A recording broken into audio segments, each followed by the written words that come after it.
Hello artsy people, in this video I am going to show you how I created this multicolored foil print on a Minc machine. If you are not familiar, a Minc machine was specifically made for foiling, and to do this project you also would need something called textile or toner-reactive foil, and the last piece of equipment you need is a laser printer, not an inkjet, a laser.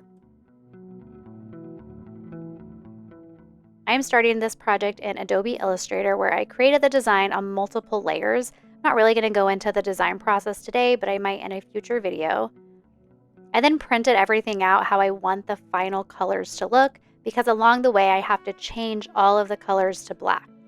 So in Adobe Illustrator, I have everything separated out into layers, but I'm going to go ahead and turn off all those layers except for the bottom layer that I'm going to print first and foil first. Select everything, turn it to black, go ahead and print that.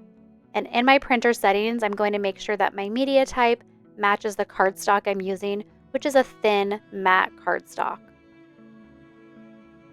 If you are wondering about the materials I use, I link everything in my Quick Start Foil guide, which I will have below. If you are doing a print like this where it's going to go through your machine more than once, I highly suggest putting just a little arrow on the back facing forward so that you know which way the piece of paper went in. It might go in one way and come out a way you did not expect, so I always do this because that will take all the guesswork out of it and I can just put it in the same exact way every single time. When you are foiling, you want to have your design face up, and then you're going to take the foil and put it color side face up on top of your design. And then I am putting it into a transfer folder.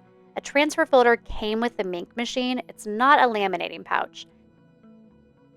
And if you are using a laminator to do a project like this, you would not use a transfer folder. You could enclose it in cardstock.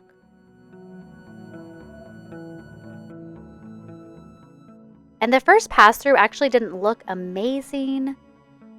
I usually like to have my Minc heated up for about 10 minutes before I use it. I find that that gives you the best results. And I think I started a little too early, but that's okay. Now, if I was selling these, I would definitely do another pass through to make sure that it was completely solid.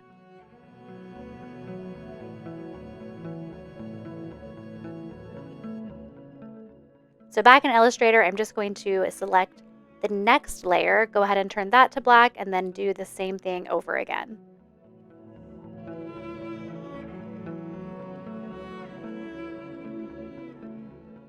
And what I'm doing in between each of these pass-throughs is I'm taking the print and just putting it back through my laser printer. And I have not had any issues with the foil going back through the laser printer. I do get questions about that, but in my experience, it's been totally fine.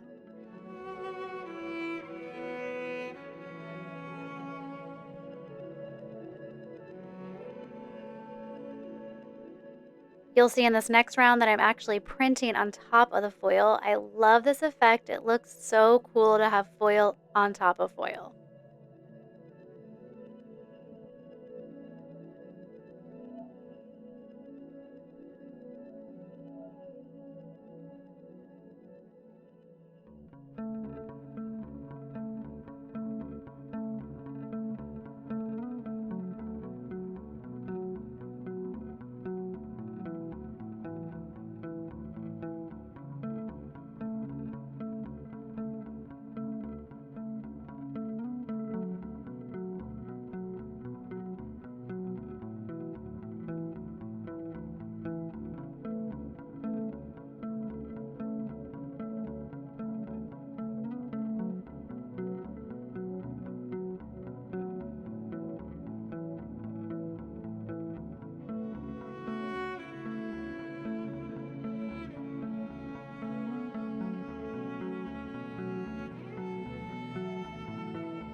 This gold foil that I'm using for the stars, you'll see how it's kind of flimsy and it's a little hard to work with. That's because the carrier sheet is really thin.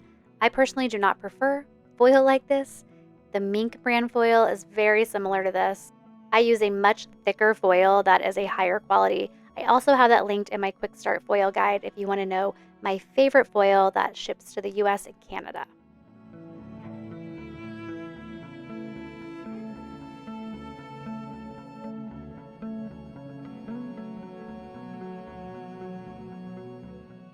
you have any questions about this process and how to create a multicolored foil print, let me know below.